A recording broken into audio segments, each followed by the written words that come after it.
Spotlight कार्यक्रम में दर्शकों आपका स्वागत है और मैं हूं हरीश चोपड़ा। दर्शकों, जैसा कि आप जानते हैं कि हमारा यह कार्यक्रम विभिन्न क्षेत्रों में उल्लेखनीय सेवाएं देने वाले, चाहे वो शिक्षा का क्षेत्र हो, चाहे वो एस्ट्रोलॉजी का क्षेत्र हो, चाहे वो विज्ञान का क्षेत्र हो या कोई और भी क्षेत्र हो, उनसे जुड़े पर्सनैलिटी से हम बातचीत करते हैं और उनके बारे में, उनके जीवन से संदेश लेते हैं जो हमारे जीवन को सहज बनाते हैं। आज हमारे स्टूडियो में मौजूद है वास्तु विशेषज्ञ, हालांकि वो एस्ट्रोलॉजर भी हैं, लाल किताब की एक्सपर्ट भी हैं, लेकिन आज हम जिस विषय पर बात करेंगे वो वास्तु पर बात करेंगे। मैं अंजलि गुप्ता जी का बहुत बहुत स्वागत करता हूँ अपने स्टूडियो में।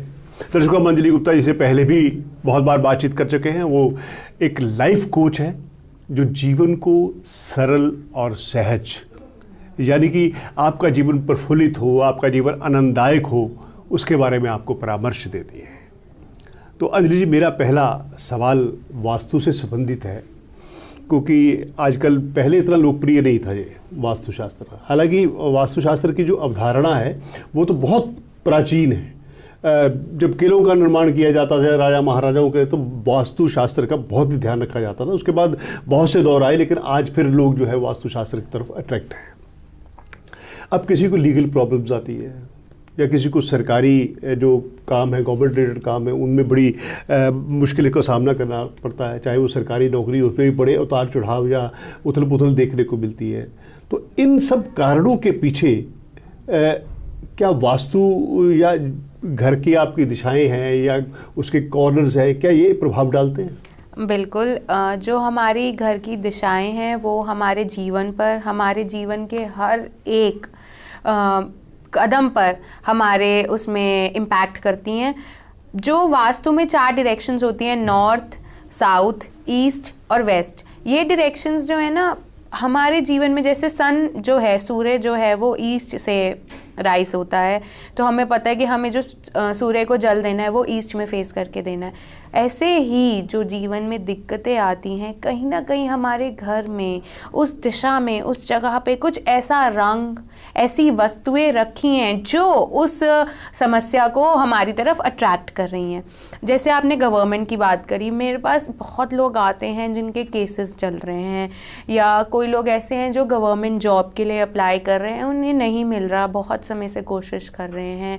किसी का कोर्ट केस फंस गया है, किसी को बिना मतलब बैठे बैठे किसी का पुलिस केस बन गया। तो आप देखें कि आपके घर में जो नॉर्थ वेस्ट डायरेक्शन है, वहाँ पर कोई ऐसे कागज़ तो नहीं है, जो पुराने कोई ऐसे कागजात हैं जो कोर्ट से रिलेटेड हैं, या उस जगह पर आप अशोका स्तंभ रख दें, एक वुडन अशोका स्तंभ रख दें नॉर्थ वेस्ट डायरेक्शन में। आप देखें कि जो गवर्नमेंट रिलेटेड प्रॉब्लम्स हैं वो सॉल्व हो जाएंगी। गवर्नमेंट से रिलेटेड आपका कोई काम है तो वो बहुत इजीली हो जाएगा। ऐसे ही जो छोटी छोटी चीज़ें हैं ये हमारी ज़िंदगी में बहुत महत्व रखती हैं। बस हमें देखकर उसको सही जगह पर कैसे रखना है, हमें ये देखना होता है। अंजलि जी, कई बार लोग कहते हैं कि उनके घर में पैसा नहीं आ रहा, अगर पैसा आता है तो वो एकदम से चला जाता है या आई चलाई होती है। बहुत से लोगों के अमूमन ये बातें होती हैं और उनका जो है कॉन्फिडेंस भी नहीं बन पाता। तो ऐसे में वास्तु कैसे मदद कर सकता है? बिल्कुल। पैसा तो मैंने हर बारी मैं ये बोलती हूँ कि पैसा तो माँ लक्ष्मी तो सबको चाहिए। जो साउथ डायरेक्शन होती है ना, वो फायर एलिमेंट की होती है। जो हमारे घर की रसोई होती है, मैं हमेशा कहती हूँ कि वो पैसा उत्पन्न करती है, क्योंकि वो साउथ ईस्ट डायरेक्शन में होती है। जो साउथ ईस्ट डायरेक्शन होती है और जो साउथ ईस्ट डायरेक्शन होती है घर की, वो पैसे के लिए और कॉन्फिडेंस के लिए मानी जाती है। इसीलिए मैं कहती हूँ कि अपने घर की रसोई को मेंटेन रखें। रसोई जो है उसमें अगर आपकी रसोई साउथ ईस्ट डायरेक्शन में है और आपको लग रहा है कि आपके घर में कैश फ्लो की तंगी हो रही है, आप पहले उसका डायरेक्शन ढंग से चेक करके उसमें हरे रंग को बढ़ा सकते हैं, जिससे कि आपके घर में कैश फ्लो आए। कभी कभार ऐसा होता है कि कुछ रंग हमारे किचन में ऐसे होते हैं जो ठीक नहीं होते, तो लाल रंग की वस्तुएं हमारी किचन में बहुत ज़्यादा भी नहीं रखनी चाहिए, क्योंकि वो फायर एलिमेंट को बढ़ाती है। फायर पैसा तो बढ़ाता है, बट ज़्यादा बढ़ने से जल भी जाता है, गुस्सा भर जाता है घर में। तो ये छोटी छोटी चीज़ें बहुत मेंटेन बैलेंस्ड वे में कैसे रखनी है, ये मैं बताती हूँ कि वास्तु में लाल रंग का बहुत महत्व है, पर अपनी किचन में साउथ ईस्ट डायरेक्शन में हरे रंग से आप कैश फ्लो बढ़ा सकते हैं। या आपकी किचन साउथ ईस्ट डायरेक्शन में नहीं है, आप डायरेक्शन देख लें, अगर वो किसी और डायरेक्शन में है तो उस अपनी गैस के नीचे पीले रंग का पत्थर रख दें। इससे आप देखेंगे कि आपके घर में पैसे की स्टेबिलिटी आ जाएगी। अच्छा अंजलि जी, मास्टर बेडरूम का जो कॉन्सेप्ट है, आजकल फॉरेनर्स भी जो हैं वो इस मामले में रिसर्च करते हैं और उनको फॉलो भी कर रहे हैं, भारतीय लोगों का वो करते हैं। मैरिड लाइफ के लिए, मैरिज कपल्स के लिए कौन सा बेडरूम और किस दिशा में होना चाहिए मास्टर बेडरूम, इसके बारे में हमें बताइए। बिल्कुल, मास्टर बेडरूम लोगों को लगता है कि जो घर के बड़े लोग होते हैं ना उनको ही मास्टर बेडरूम मिलना चाहिए। बिल्कुल ठीक बात है, क्योंकि घर में जो बड़े लोग होते हैं उनकी अथॉरिटी बनी रहनी चाहिए। इसलिए मास्टर बेडरूम की जो डायरेक्शन है वो साउथ वेस्ट होती है, जो बड़े लोगों को लेना चाहिए। बट जहाँ बात करते हैं मैरिज की और रिलेशनशिप्स की, तो south west direction is best for couples. जो मैरिड कपल हैं उन्हें साउथ वेस्ट डायरेक्शन में ही बेडरूम बनाना चाहिए, अपने बेड की पोजीशन साउथ वेस्ट डायरेक्शन में रखनी चाहिए। अब यहाँ पर मैं एक बात कॉन्ट्रडिक्ट करना चाहूँगी। अब आपके पास एक घर है जिसमें साउथ वेस्ट डायरेक्शन में सिर्फ एक रूम है, तो मैं ये कहूँगी कि जो कपल है, क्योंकि उनको अपने नए जीवन की शुरुआत करनी है, उन्हें आगे अपना गृहस्थ जीवन बढ़ाना है, तो वो साउथ वेस्ट में अपना कमरा बनाएं। जो साउथ वेस्ट डायरेक्शन होती है वो वास्तु पुरुष के पैर होते हैं। हमें जीवन में क्या चाहिए?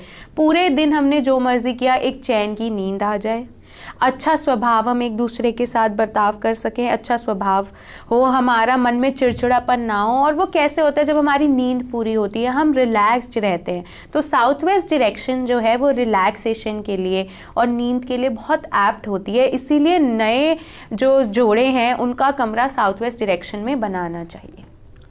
अच्छा, लॉकर की डायरेक्शन क्या होनी चाहिए? मैं बैंकों के लॉकर्स की बात नहीं कर रहा, क्योंकि वो वहाँ तो जहाँ बिल्डिंग मिल गई वहाँ उसी दिशा में बनाते हैं वो।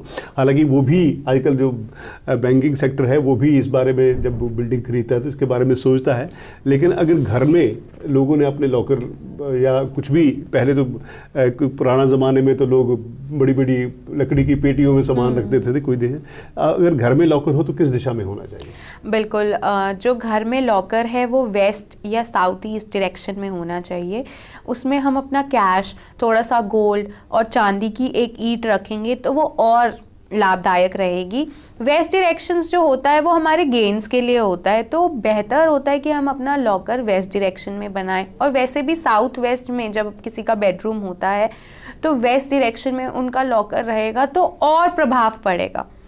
इसीलिए मैं कहूँगी वेस्ट या साउथ ईस्ट डायरेक्शन में अपना लॉकर बनाएं, उससे आपके घर में पैसे बने रहेंगे। कई बार ये अभिभावकों की या पेरेंट्स की ये बड़ी एक आम बात होती है कि बच्चे पढ़ाई में पिछड़ रहे हैं, हम इतना उन्हें पढ़ाते हैं, ट्यूशन भी रख के दी हुई है, या वो किसी तरह से मतलब मोटिवेट नहीं होते स्टडी की तरफ, या वो जीवन के जो सच्चाइयाँ हैं या जीवन में या सामाजिक व्यवहार होता है उससे भी कहीं ना कहीं वो बड़े अलग से दिखाई देते हैं। तो इसके लिए किड्स रूम, जो स्टडी रूम होता है, वो किस दिशा में होना चाहिए और कैसा होना चाहिए? बिल्कुल, जो किड्स रूम है मैं कहूँगी वो नॉर्थ ईस्ट डायरेक्शन में या फिर वेस्ट साउथ वेस्ट डायरेक्शन में होना चाहिए। जो नॉर्थ ईस्ट डायरेक्शन होती है ना वो मोटिवेशन की डायरेक्शन होती है। ना सिर्फ बच्चे, हम देखेंगे कि हमारे घर में जब नॉर्थ ईस्ट डायरेक्शन ब्लॉक्ड होती है तो किसी का भी कोई नई चीज़ करने का मन नहीं करता। हर कोई बहुत आलस महसूस करता है, जीवन में उनको कुछ भी नया करने का मोटिवेशन नहीं रहता। तो आप देखेंगे कि आपके घर का जो नॉर्थ ईस्ट है ना वो कहीं ना कहीं ब्लॉक होगा। वहाँ पर हो सकता है कि आपने बहुत सारी चीज़ें भर के रखी हैं, क्योंकि नॉर्थ ईस्ट का जो जोन है ना वो अच्छा रहेगा कि उसमें हवा आती जाती रहे, खुला रहे, साफ सुथरा रहे। दूसरी चीज़ है कि वेस्ट साउथ वेस्ट डायरेक्शन जो है वो पढ़ाई के लिए बहुत अच्छी होती है। तो बच्चे जिनको पर्टिकुलरली स्टडीज़ में फोकस करना है उनका study room west south west में बनाए। वहाँ पर लिमिटेड किताबें रखें, ये नहीं कि स्टडी रूम है तो बहुत सारी किताबें रख दें, उनकी टेबल पे कुछ ना कुछ भर के रखें। नहीं, टेबल को साफ़ सुथरा रखें, एक सुंदर सा पेंसिल बॉक्स, एक अच्छी सी फ़ोटो, बस इतना ही उनकी टेबल पे रखें ताकि वो एक साफ़ सुथरे एनवायरनमेंट में पढ़ सकें, खुद को मोटिवेट कर सकें। आप देखेंगे कि नॉर्थ ईस्ट और वेस्ट साउथ वेस्ट डायरेक्शन में जब बच्चे का स्टडी रूम बनाएंगे तो उनके अंदर पढ़ने की कितनी महत्वाकांक्षाएं जागेंगी। अंजलि जी, डिप्रेशन और एंग्जाइटी की प्रॉब्लम्स काफ़ी बढ़ रही है। कोरोना काल के बाद भी बहुत से जो युवा है हमारे, वो एंग्जाइटी का शिकार हो गए या उन्हें कुछ मेंटल प्रॉब्लम्स के हो रही है। तो घर में अगर किसी में ये हताशा या अवसाद, जिसे हम डिप्रेशन कहते हैं, वो जैसी समस्याएं हों, तो इसका उपचार वास्तु के हिसाब से क्या है?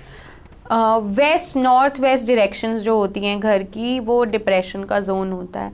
आप देखेंगे कहीं आपने वहाँ पर बहुत ज़्यादा हैवी सामान तो नहीं रखा है। डिप्रेशन किस लिए होता है? जब हम अपने दिमाग में बहुत ज़्यादा बर्डन ले लेते हैं। एंजाइटी भी इसीलिए होती है क्योंकि हमने अपने दिमाग में अपनी सोच को इतनी ज़्यादा इंपॉर्टेंस दे दी है कि हम कुछ और देख ही नहीं पा रहे। हमारे लिए किसी ने हमारे साथ अगर गलत किया है तो बस गलत कर दिया, हम उसको माफ़ ही नहीं कर पा रहे। आप देखिए वेस्ट नॉर्थ वेस्ट जोन में कहीं आपने बहुत हैवी सामान तो नहीं रखा, या आपके वेस्ट नॉर्थ वेस्ट जोन में कहीं येलो कलर तो नहीं है बहुत ज़्यादा। अगर है तो उसको न्यूट्रलाइज कराएं, उसको बैलेंस कराएं, वहाँ पर बहुत ज़रूरी होगा। क्योंकि नहीं तो आप देखेंगे कि आपके घर में हर इंसान छोटी छोटी बातों पर रिजिड हो जाएगा और छोटी छोटी बातों को पकड़कर बैठ जाएगा। और जीवन का अर्थ है बहते रहना, समय के साथ बदलते रहना और चलते रहना। अगर आप बदलेंगे नहीं, चलेंगे नहीं, तो क्या होगा? डिप्रेशन होगा, एंजाइटी होगा और कुछ नहीं होगा। अंजलि जी, कोई ऐसा उपाय, कुछ ऐसी बात जो हमारे सब दर्शकों के लिए बहुत ही उपयोगी साबित हो? बिल्कुल। अभी जैसे हमने डिप्रेशन और एंजाइटी की बात करी है, तो मैं इसी से रिलेटेड आपको कहना चाहूँगी। मैं पूछती हूँ कि आप काम करने के लिए जीते हैं या आप जीने के लिए काम करते हैं? इसका अंतर बनाना बहुत ज़रूरी है जीवन में। मैंने देखा है लोग काम करते हैं जीने के लिए नहीं, वो सिर्फ जी रहे हैं काम करने के लिए, भाग रहे हैं पीछे कि मेरे को काम करना है और किसी चीज़ को देख ही नहीं रहे हैं। यही कारण है जिससे हमारे दिमाग में इतना प्रेशर बन गया है कि हमने अपना जीवन जीना तो छोड़ ही दिया है। आप काम करें पर अपना जीवन जिएं, खुशी से रहें। फिर आप देखेंगे कि चाहे 100 रुपये हो चाहे 1000 रुपये हो, आप खुश हो अपने परिवार वालों के साथ, अपने बच्चों के साथ, या जिस भी माहौल में आप उस माहौल में खुश रहना सीख जाएंगे तो आपकी डिप्रेशन और जो एंजाइटी है वो अपने आप खत्म हो जाएगी। बहुत ही बढ़िया संदेश, बहुत ही अच्छा मैसेज समाज के लिए भी है और हम सब के लिए भी है, क्योंकि संदेश जो है उसका प्रचार और प्रसार जो है वो व्यापक स्तर पर होता है। अंजलि जी ने जो कहा कि काम भी कीजिए, साथ में जीवन भी जिए। अगर काम करते वक्त जीवन जिया ही नहीं तो फिर जीवन का उद्देश्य ही क्या है? तो दर्शकों, अंजलि से आप संपर्क करना चाहें या फॉलो करना चाहें इंस्टाग्राम पर @astrologer_अंजलि गुप्ता, और इनका फ़ोन नंबर है 99551929। आप इस पर मुझे कॉल कर सकते हैं। अपने जीवन को सहज और सरल बनाने के लिए, आपकी अपनी मुश्किलों का समाधान करने के लिए आप अंजलि गुप्ता से संपर्क कर सकते हैं और उनसे परामर्श ले सकते हैं। तो अंजलि गुप्ता से अगले कार्यक्रमों के लिए भी बातचीत जारी रहेगी और आपको वो नए नए टिप्स देगी, नई नई बातें बताएंगी। तो अंजलि जी, स्टूडियो में आने के लिए आपका बहुत बहुत धन्यवाद।